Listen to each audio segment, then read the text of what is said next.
Ever wondered what makes some content creators feel like old friends while others remain just faces on a screen? Well, today we're diving into the secret sauce that turns casual viewers into a tight-knit community.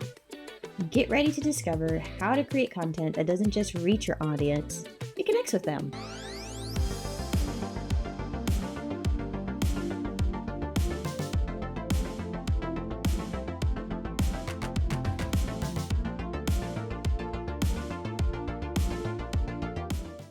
If you've been following along in the series and have started to implement some of the ideas I have given you over the past 4 episodes, hopefully you are well on your way for starting to gain followers, and you're wondering, what's next? Well, let's chat about how to keep your growing community engaged with your content. If you're starting the series with this episode, I definitely recommend that you go check out the other episodes, as I have covered a wealth of information on getting started with content creation.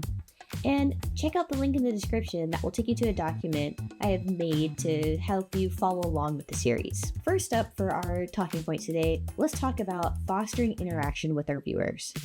So, when you started building your following and people are excited to interact with you and watch your content, how do you keep this momentum going so that you start developing a thriving community that can even interact when you are at center stage? Let's start with shifting the focus from solo streams and content and putting the emphasis on your community. A good way to get to know some of your followers and build your community is to schedule community game nights. This is where you can schedule regular sessions, whether it's weekly or every other week, where you play multiplayer games with your viewers. This helps to build community and gives viewers something to look forward to outside of streams. It will give you insight into the type of people that love to frequent your channel. And it doesn't just have to be video games. You can plan trivia nights or anything that kind of helps build that community gathering. If you notice someone is always there for your streams and interacts with other viewers and brings you a consistent source of happiness, I would consider making them a VIP in your channel. This is something that's specific for Twitch, although I'm sure the other platforms have something similar. Although it's just a badge and doesn't really come with any real perks, it does make that viewer feel recognized and important to your channel. You can also do special shoutouts in your content if you notice a viewer or a subscriber always hypes you up. Shout out to Kopakashi, one of my bestest friends. She always hypes me up in the comment section, and I always want to make sure she feels appreciated and welcome in my channel. It's really the small things like that that makes a viewer feel as though their input matters, and you notice their efforts. Like in a previous episode, I mentioned about giving viewer their own special alert or sound come in when they enter your channel, or even their own emotes. Warning, disclaimer that we have to talk about with this section.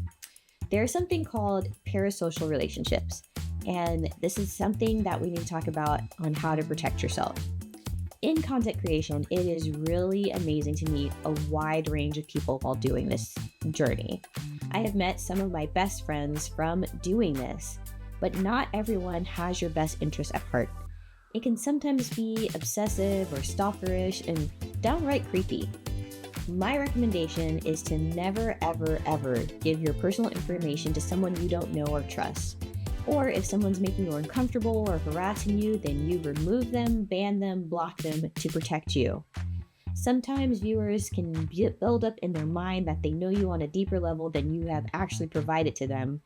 But it's up to you with how low or high you want your barriers to access to be for you. Just a personal example for myself, you have to be a friend or a mutual to send a request to chat with me on Discord, and only my friends know where I live and my full name and other personal details.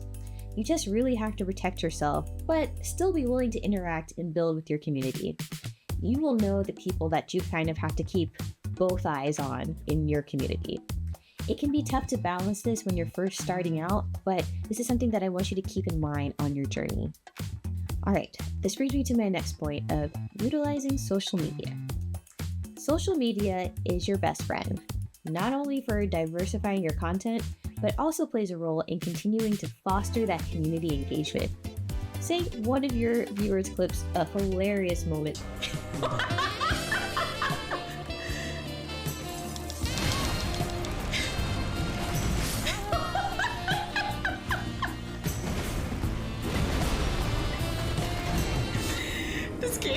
during one of your live streams. You can post that clip on multiple platforms, whether it's TikTok, Instagram Reels, or YouTube Shorts, and that will get your community talking and reliving that moment. And once non-followers see that clip and see the interaction on it, it'll pique their interest and cause them to want to check out more of your content. You can use social media to allow the viewers to have a peek behind the scenes of your content and give them another glimpse into your personality. And this contributes all to building that engagement, because these moments humanize you and take you from being just another creator to being someone that your community can relate to. This also provides a way for your community to have access to any updates you may have, like if you have to cancel stream, or if you're planning to take a break from content for a bit, or any cool wins or exciting news you have. This brings me to the last point of this episode of implementing a software called Discord to help foster engagement. I want to spend some time bringing together how making the points we talked about in the beginning of this episode come to life. And that is with utilizing this app called Discord. So what is Discord? Discord is a free app that allows its user to communicate through text, voice, and video.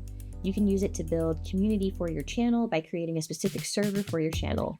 You can also make several sub-servers like a sports section, a movie and film section, a reading section, a co-working section, whatever you can imagine.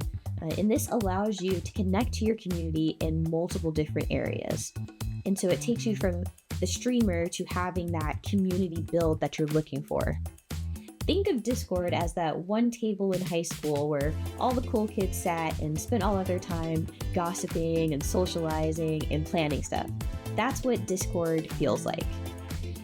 Minus the swirlies and getting your head stuffed into lockers. So, if you want to plan a weekly game night and you don't necessarily want this to be a live stream and just be something that you do off stream with your community, this is something that you can set up very easily in Discord. This app is used for gaming, socializing, finding inspiration, and collaborating with other streamers, and it makes it so much easier for your community to chat with you and know what you have planning for upcoming streams. I even use Discord to help me keep organized with some of the things for editing my content and content planning.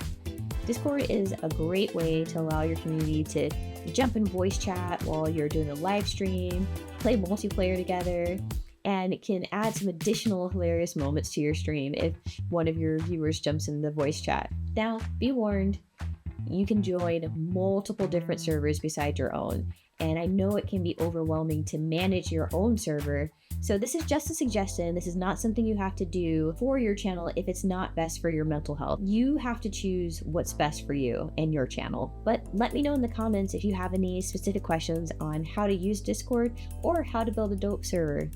I can also teach you how to mute servers so that the notifications aren't going off all the time. So let's wrap this episode up. Community is what makes content creation worth it.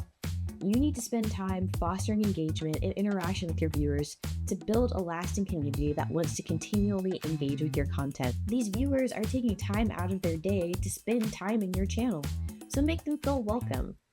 So let's recap our key points.